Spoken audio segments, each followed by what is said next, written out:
11h30 sur Europe 1, c'est l'heure du journal de la santé avec Elisabeth Assayag. Pour la première fois, un espoir se dessine pour les douleurs lombaires. Les chercheurs de l'INSERM de Nantes ont concentré leurs efforts sur le tissu entre les vertèbres, les fameux disques intervertébraux.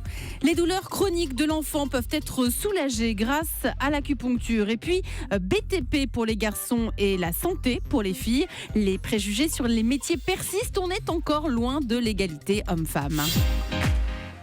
Et on commence donc avec les chercheurs de l'INSERM qui ont peut-être trouvé un espoir pour les douleurs lombaires. La recherche fondamentale vient au secours du mal de dos. Ces chercheurs ont concentré leurs efforts sur le tissu entre les vertèbres, les disques, vous savez, les amortisseurs du dos qui provoquent les douleurs lombaires. Et pour la première fois, on a peut-être une solution à la clé. Écoutez les explications de Mélanie Gomez. Eh bien, ces chercheurs sont partis du constat qu'à partir de l'âge de 20 ans, on a tous ces coussinets qu'on appelle en fait les disques intervertébraux qui se détériorent à cause de l'âge, des chocs, des poids que l'on soulève. Ils s'affaissent, s'écrasent et ce, de manière irréversible. Du coup, ils ont cherché un moyen de les régénérer. Pour cela, ils ont fait appel à la thérapie cellulaire.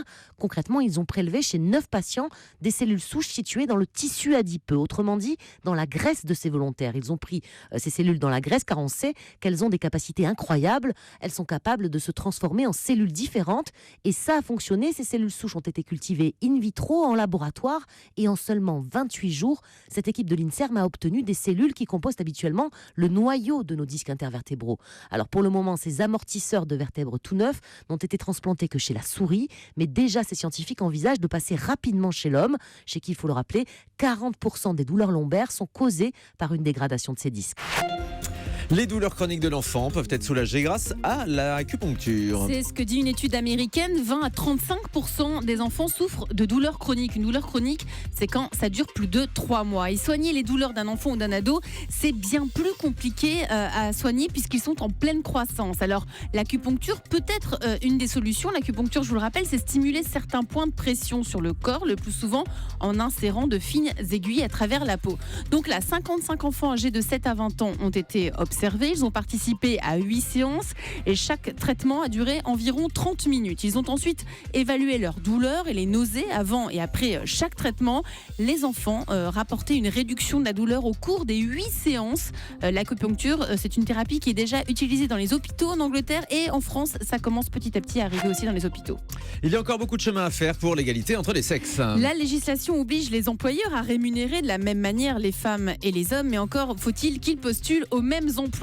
Et d'après les résultats d'une enquête qui veut lutter contre les stéréotypes du genre, c'est loin d'être si évident. Les hommes trustent les emplois dans les entreprises de l'environnement et de l'énergie et du BTP pour 94% d'entre eux, tandis que les femmes sont majoritaires dans les métiers du service et de la santé. Je vous propose d'écouter le témoignage de cette femme, Lauriane, qui fait partie des 6 petits pourcents de femmes qui dirigent des hommes sur des chantiers de BTP. Et quand elle a commencé il y a 10 ans, c'était très compliqué de s'imposer. Écoutez. Par exemple, sur les calendriers de chantier, on voyait énormément de femmes dévêtues. Bon, après, ils me respectaient parce qu'ils mettaient des petits post-it sur les parties intimes. Pour une femme, c'est pas forcément fait pour être sur un chantier. Et effectivement, bon, il y a des choses qu'on serait incapable de faire, mais vraiment sur le chantier. Mais quand on a fait ses preuves, une fois que c'est parti, par contre, après, il n'y a plus de soucis. Mais clairement, il faut donner double. Voilà, c'était donc Lauriane au micro de Sarah Lou Lepers. Oui, du chemin à faire pour l'égalité entre les sexes, entre hommes et femmes. Tout à fait. Là, il y a aussi beaucoup de chemin à faire pour l'égalité entre les sexes, entre hommes aussi au niveau de la taille. Les États-Unis autorisent les homosexuels on a perdu Thomas à Joubert. donner leur sang sous condition. Allez-y, Elisabeth.